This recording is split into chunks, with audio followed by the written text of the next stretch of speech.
Thank you, Robin. Good morning. Good morning. Welcome to Pacific Unitarian Church. My name is Gary Hart, and I will be your worship associate today as we seek to represent progressive religious thought and anti-racism practices in the South Bay. Everyone looks very spiffy this morning. If you're new here today, we want you to know we have childcare for the preschoolers and religious education for the school-age kids. Religious education begins directly after the children's moment. And now for some announcements. Only have two, so that's the good news. Write this on your calendar right now. Take it out, write it down. Chloe is being ordained here on September 16th at 3 p.m. Woo! Everybody come. That'll be fun, actually. And there is an RE discussion that's going to take place right after the service, after you get your lunch in this hall. They want to hear from everybody to see what folks' view of the future for RE should be here.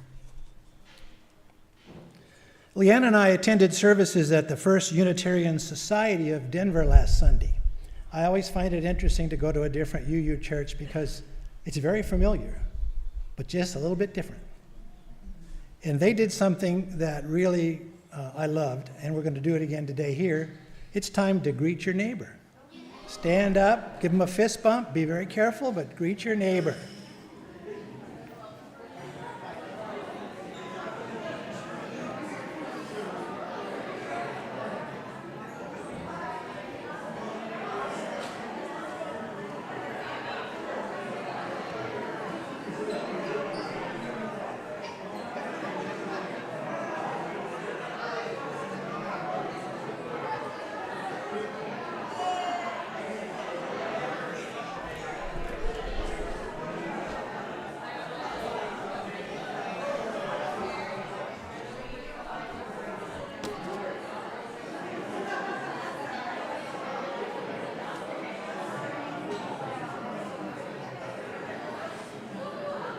All right, it's time to stop greeting your neighbor. It's time to go back to ignoring your neighbor.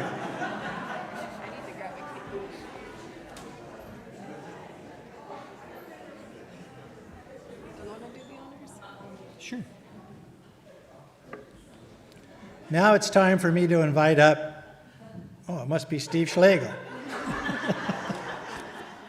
Steve is going to give us our chalice lighting words today. Thank you, Steve. Today's chalice lighting words come from Casey and him. Behold the symbol of our faith, fed by differing beliefs, merging together to become one fine flame burning brightly in our beloved community.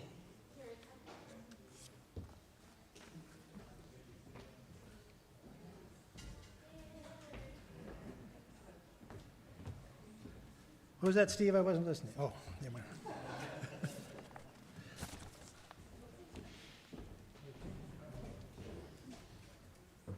Thank you, Steve and Gary.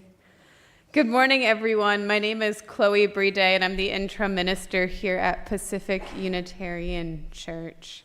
And Gary covered all my announcements this morning, so come to my ordination, read the book with us, the all-church Read What Happened to You, and join us after the service for RE. I'd love to see you come and talk with us about that. I think it's a really important discussion.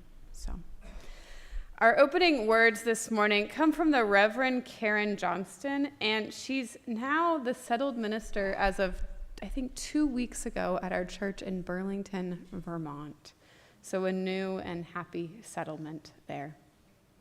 She says, "Wise ones say we can be good, good enough and imperfect at all the same time.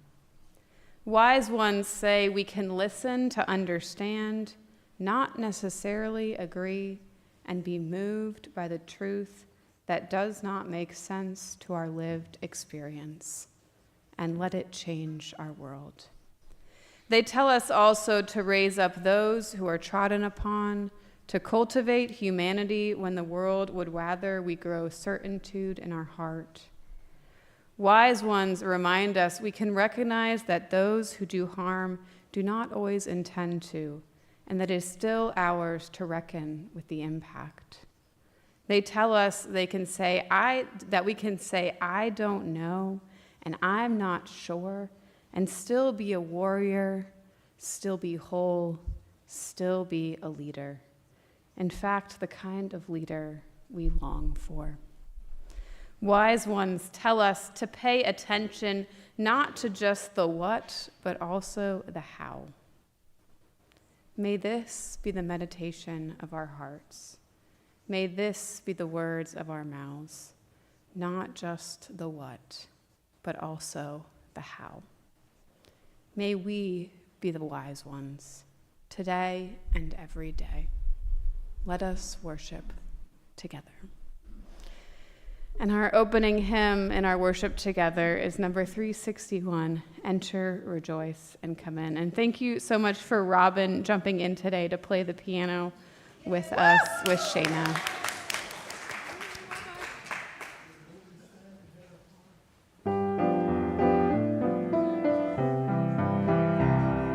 Enter, rejoice, and come in.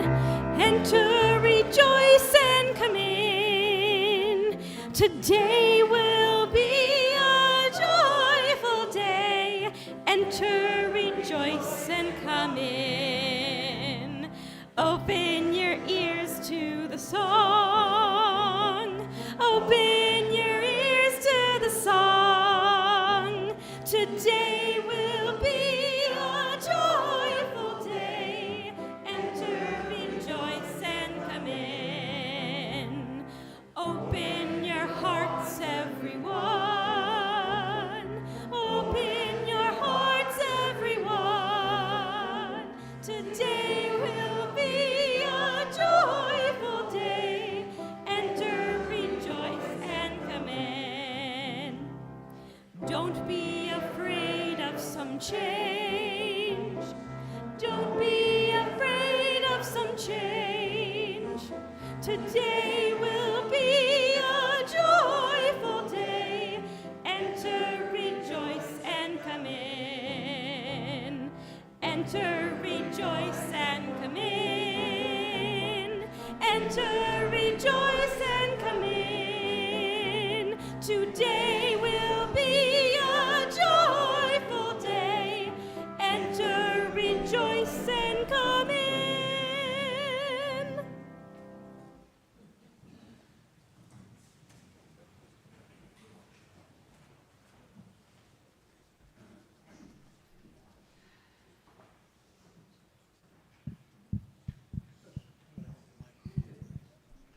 But all the kids and people who would like to be kids, come on up front and sit on the carpet. You want to be? We'll help you up.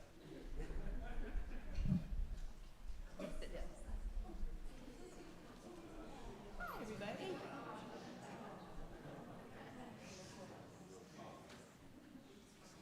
Oh, have a good crowd here today. Good. All right, we have a really great story today, and it's called We Don't Eat Our Classmates.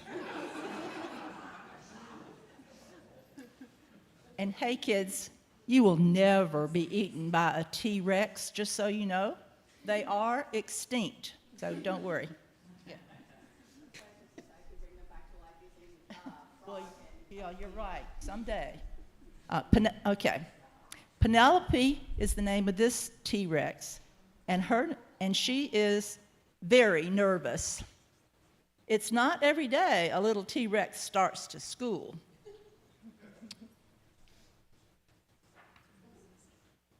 Here she is looking in. What are my classmates going to be like? Will they be nice? How many teeth will they have? This was very important.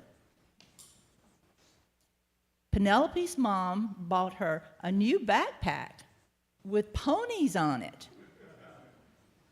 Ponies were Penelope's favorite because ponies were delicious. Penelope's dad packed her a lunch of 300 tuna sandwiches and 1 apple juice. Finally, the big day came, and Penelope Rex was very surprised to find out that all of her classmates were children.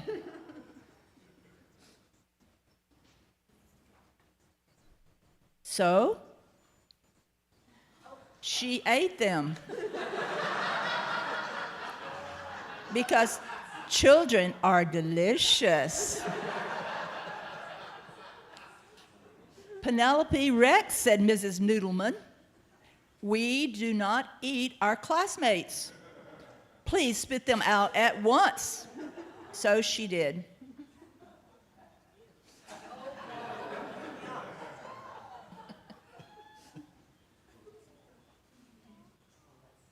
It was not the best way to start school. Still, Penelope was determined to have a good first day. She tried hard to make friends at recess. But you see her standing there at the bottom of the slide. That was not a good idea. And she finger painted some of her best work, and you'll see that she has somebody being eaten by a shark there. That's not either very good. She even saved Griffin Emery a seat at lunch. She says, you can sit here. But everybody's afraid of her. Penelope started to notice everyone was making friends but her. It was lonely.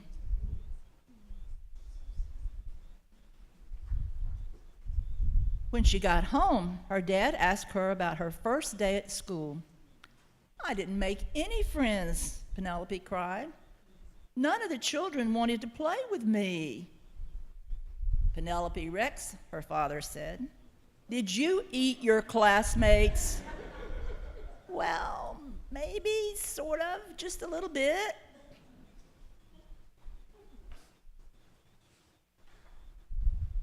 Sometimes it's hard to make friends, said her dad, especially if you eat them. You see, Penelope, children are just the same as us on the inside, just tastier. That gave Penelope a lot to think about. The next day, Penelope tried really hard. But poor Penelope, she could not stop herself from eating her classmates. Mrs. Noodleman, Penelope ate William Omoto again, and they were all afraid of her. Except Walter. Walter was a goldfish. So Penelope tried to make friends with him. Will you be my friend? And she stuck her finger in the bowl. Jump.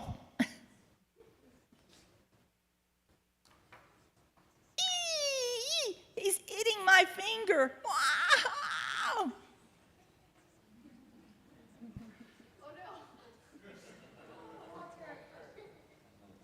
Once Penelope found out what it was like to be someone's snack, she lost her appetite for children.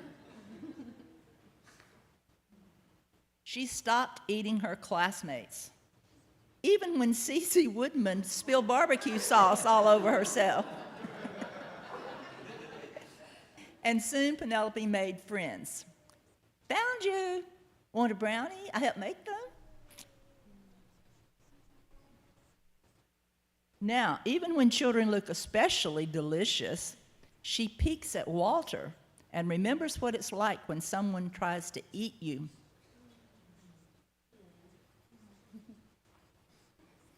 And Walter, the goldfish, stares right back at her and licks his lips. Because dinosaurs are delicious. That's all.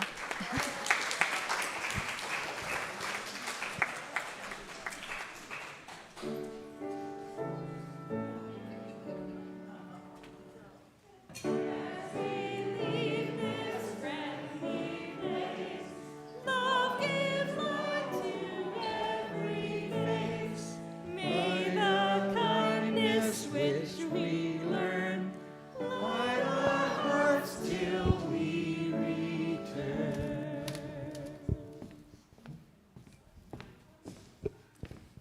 Now it's time for joys and sorrows.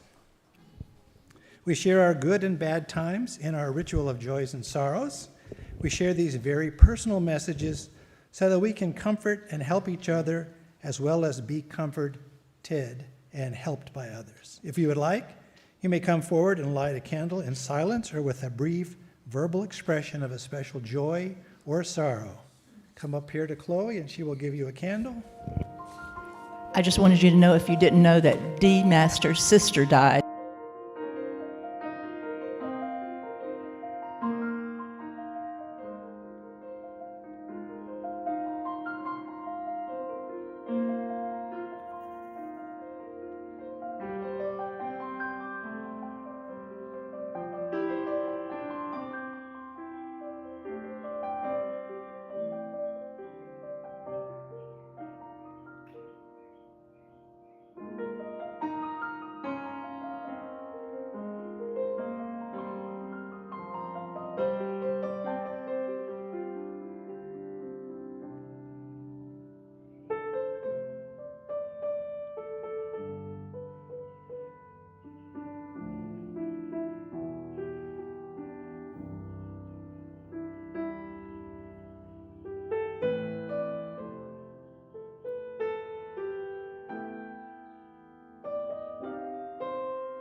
And the fires that have devastated folks there. Biggest natural disaster in their memory or ever. So. And then I light one more candle for all the joys and sorrows that we hold in our hearts and remain unspoken.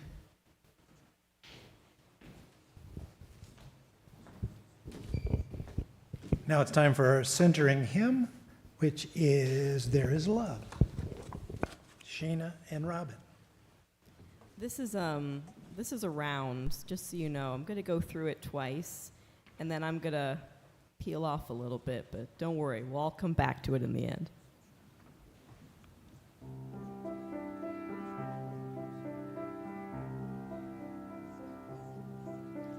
There is a love holding me.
in this love.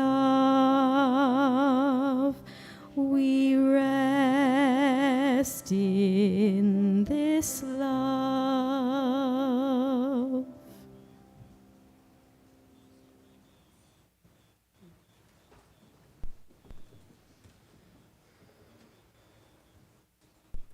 Please join me in the spirit of prayer.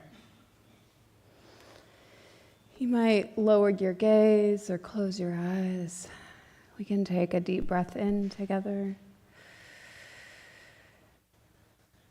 and a deep breath out. Doing that again, a deep breath in and a deep breath out.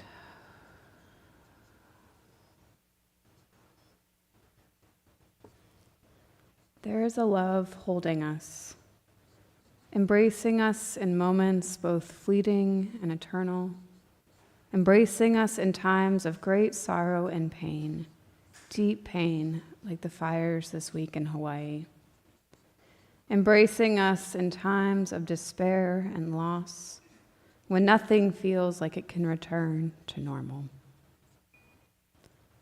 There is a love holding all that we love.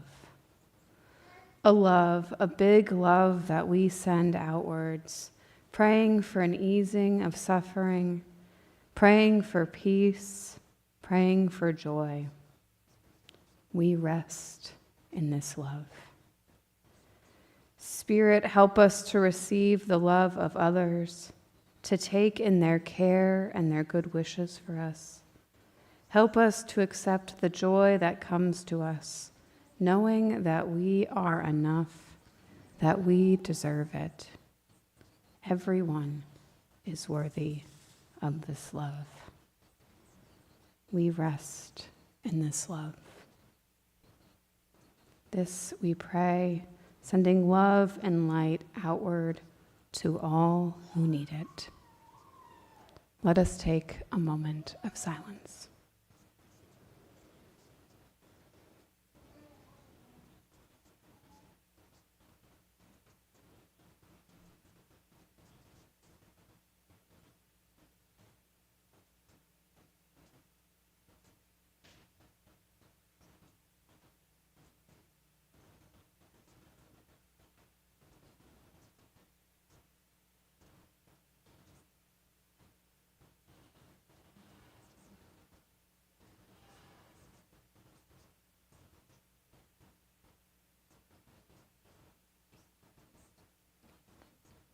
May it be so. Amen.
Now it's time for the offertory.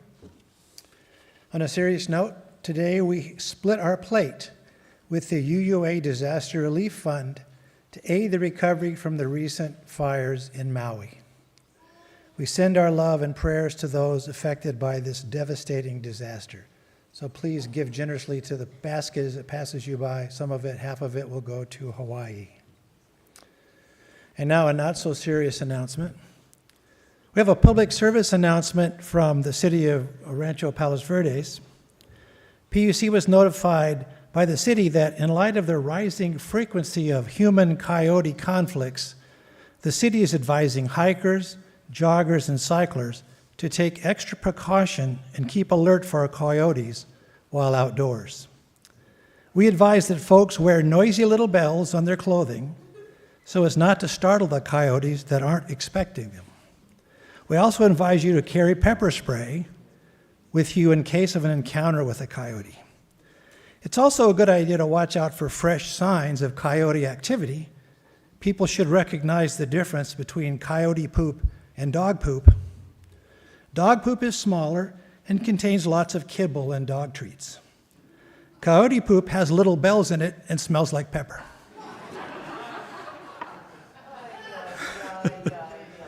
We'll explain that to you later. Please stay safe so you can continue to give generously.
Now it's time for affirmation of gratitude.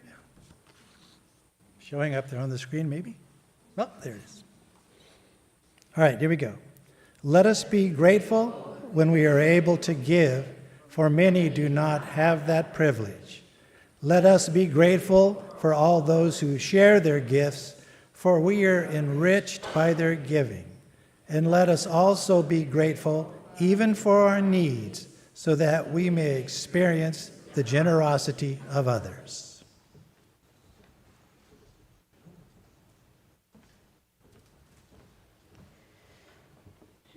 We have dinosaurs eating people and coyotes and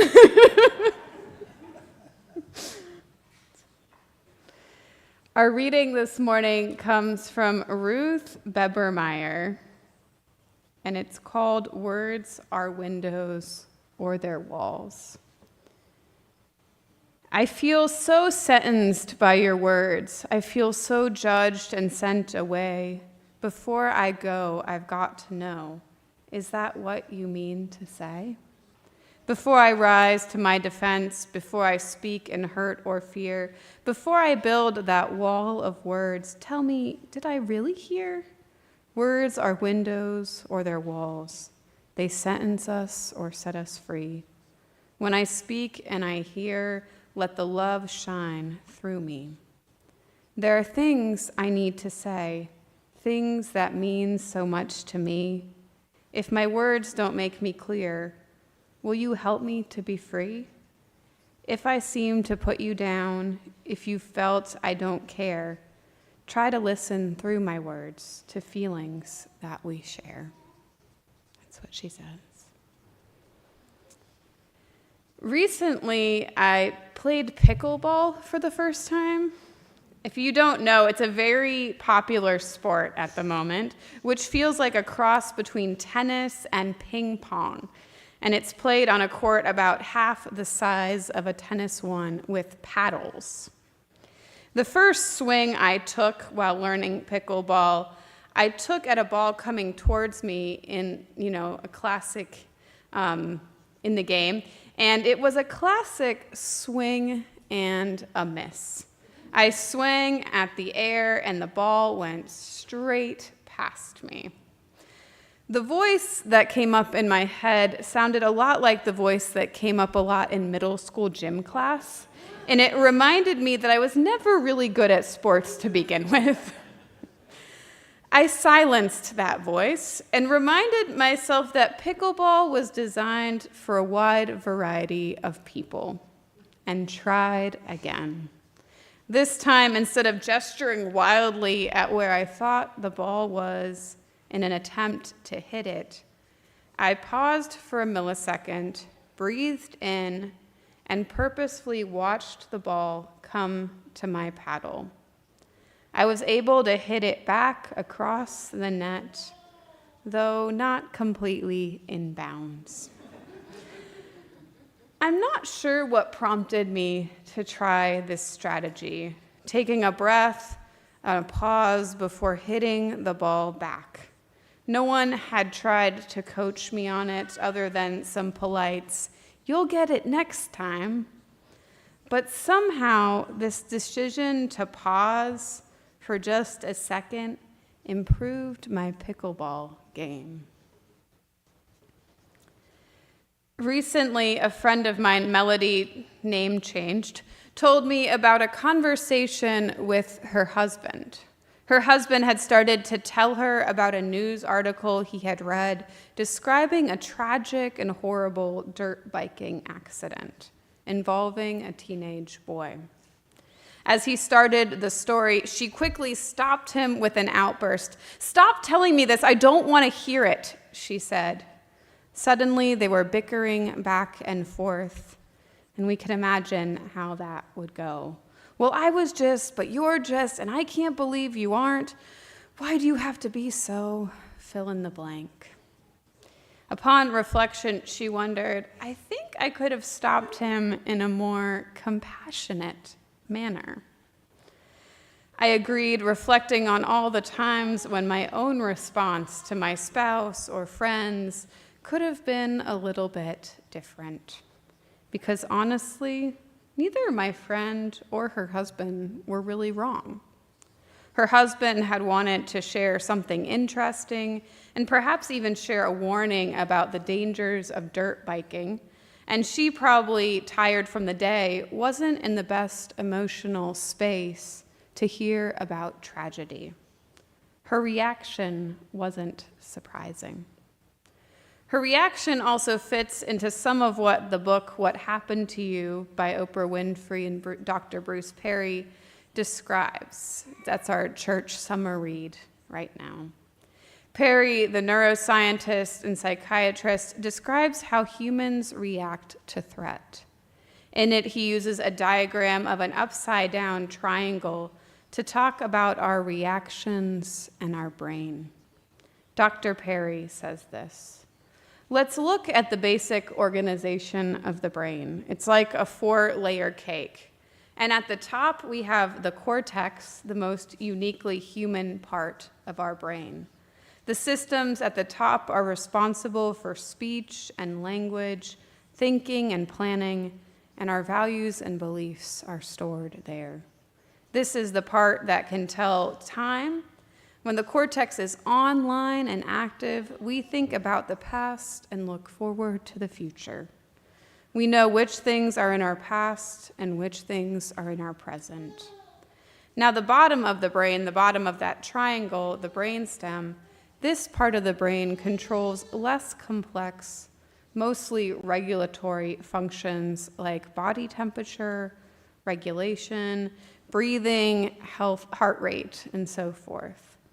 But there's no networks at the bottom part that think or tell time. Sometimes we refer to this part of the brain as the reptilian brain. So think of what a lizard can do, he says. They can't plan much or think. They mostly live in the moment and react. But we humans, thanks to the top part of our brain, that cortex, can invent, create, plan, and tell time. Input from all our senses, vision, hearing, touch, smell, first comes into our brain from that lower part, that lower area. None of our sensory input goes directly up to the cortex. Everything first connects to the lower part of the brain. Once the signal comes into the brainstem, the bottom of the triangle, it is processed. Basically, the incoming signal is matched against previously stored experiences. This is why Perry explains we sometimes react before thinking. If something reminds us of a previous experience or amps up our stress response, we may fight or flight or freeze before we even have time to think about what's coming out of our mouth. For my friend Melody, this makes sense. The idea of sitting through a tragic story felt threatening to her. She was probably already in an emotionally delicate state and wasn't prepared for more emotions. So instead of kindly replying to her husband, she went into fight mode. Her reptilian brain reacted, fighting back the threat of the story. Now, Perry applies this example to much more serious situations, with this model originally coming from the work he did with a war veteran with post-traumatic stress disorder. But it's helpful to know that often our defensive responses come from a place of protection. Our stress response is triggered, and we react to protect ourselves. The problem, Perry says, is that often that initial stress response doesn't serve us. In the case of my friend, it led to a tense conversation with her husband that could have easily been avoided. Think back to my learning from pickleball. Our initial reaction or our emotional defense is like me frantically swinging at that ball without much thought, just trying to guess kind of where it was. It's fitting that I was swinging at air and the ball just bounced right on past me. When I took the time to pause for just a second to consider where the ball was going and to then watch my paddle hit it, things went a whole lot better for me. The same is true for conversation. My friend, had she paused, probably would have avoided that squabble with her husband. Giving our brains time to process what's happening and how best to respond to it. Letting what is happening in the real world at this present moment, in this present space and time, letting that process, moving from our reactive fight or flight thinking to our logical brain. Pausing and then answering, using that pickleball pause if you have to. The psychologist and peacemaker Marshall Rosenberg offers us the tools to non-violently communicate once we're able to pause and think clearly. Marshall Rosenberg felt drawn to the study of nonviolence and compassion as a child. In the summer of 1943, Rosenberg moved to Detroit from Ohio.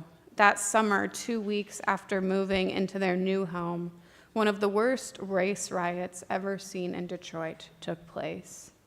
For 3 days, Rosenberg and his family sheltered in his home.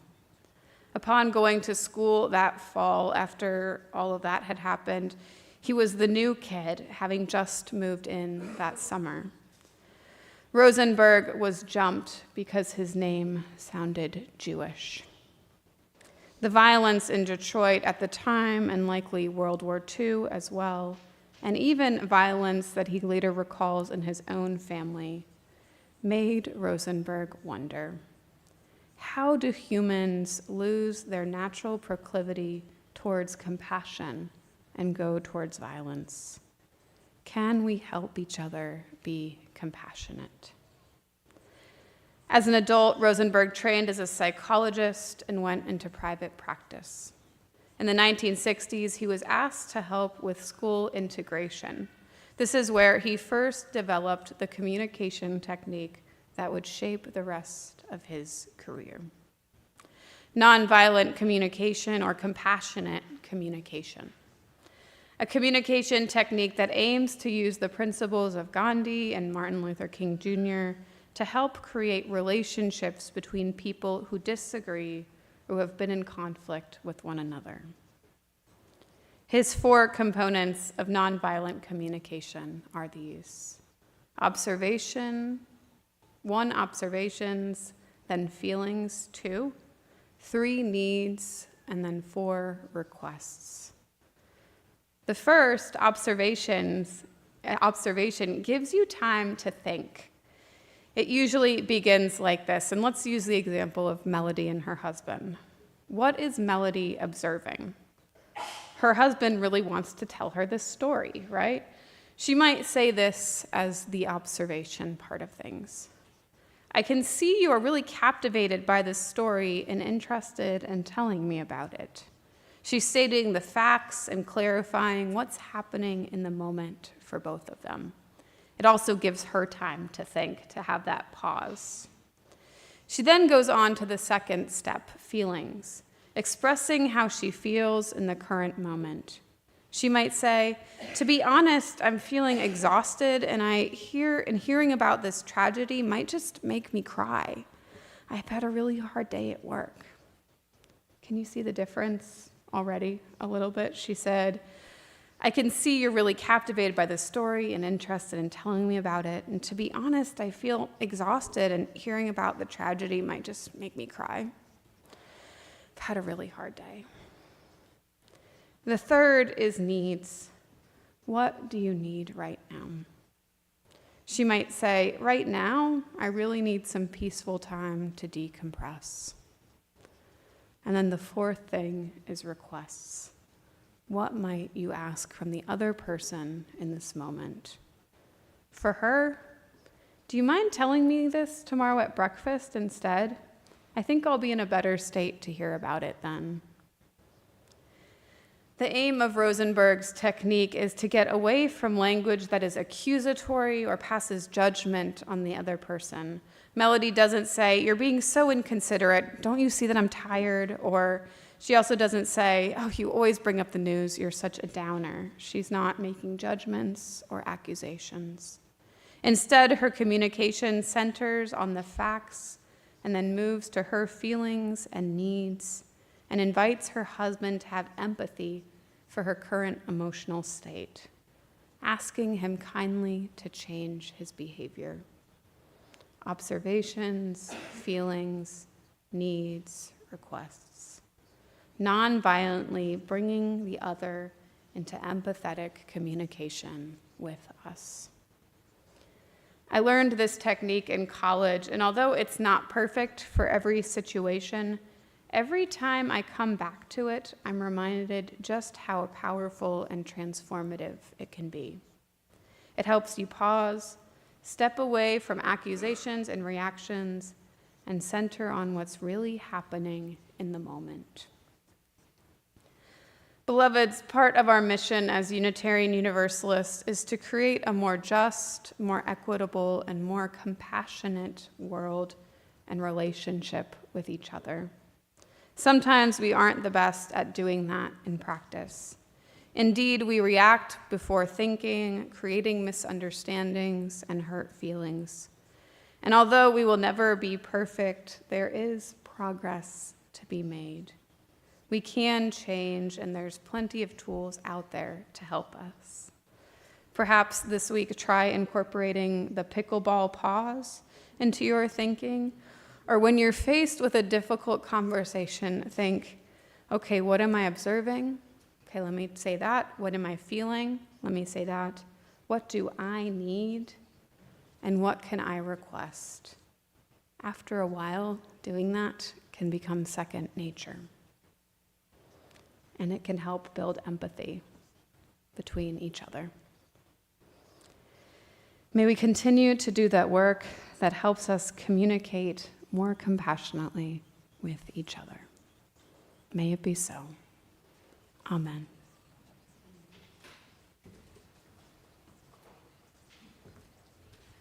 And I wanted to disappear, but we're singing our closing hymn, number 34. You're invited to rise as you're willing and able.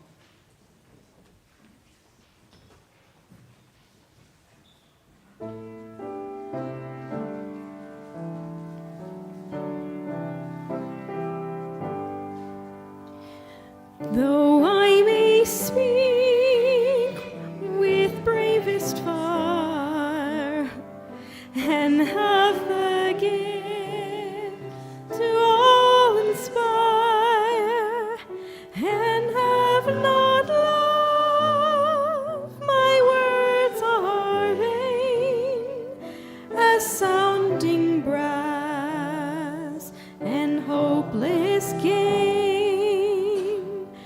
Though I may give all I possess, and striving so my love profess, but not be given by love within, the prophet soon turns strangely thin. Come, Spirit, come, our hearts control, our spirits long to be made whole. Let inward love guide every deed. By this we worship and are free.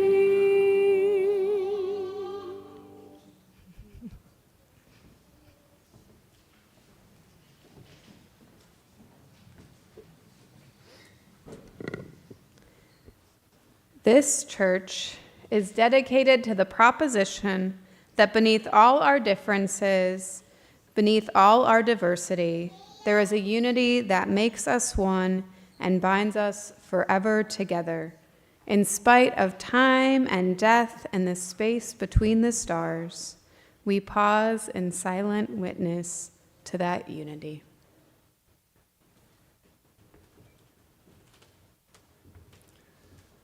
May the blessing of love be upon you. May love's peace abide with you. May love's presence illuminate your hearts now and forevermore. So be it. Amen. Shalom. Salam. Namaste. And blessed be. And now our service truly begins.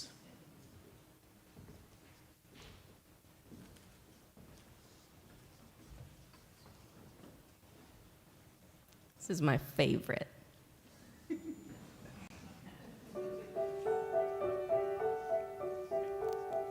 When I worked in the mill, weaving at the loom, I'd gaze absent-minded at the roof. And half the time the shuttled get twisted with the thread, and the warped get mixed with the woof. If I loved you,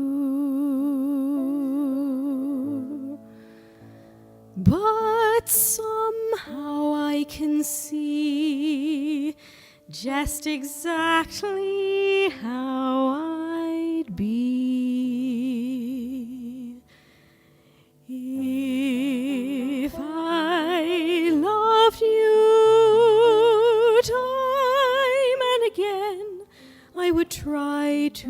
say, all I'd want you to know.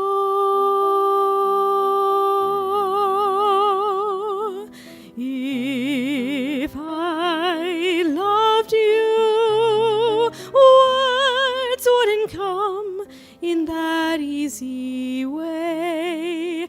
Round in circles I'd go,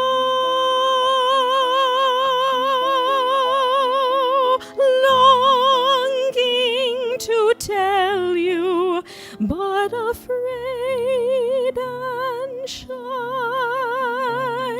I'd let my golden chances pass me by. Soon you'd leave me, off you would go in the mist of day. Never, never to know. I loved you.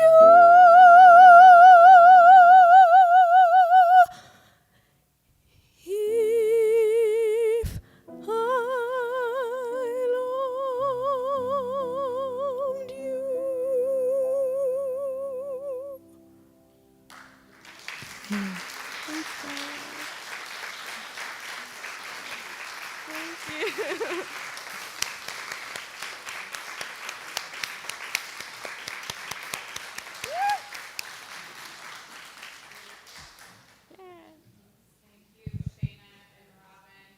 And if you are new with us, a reminder that lunch is on us outside. If you're not new, it's $5.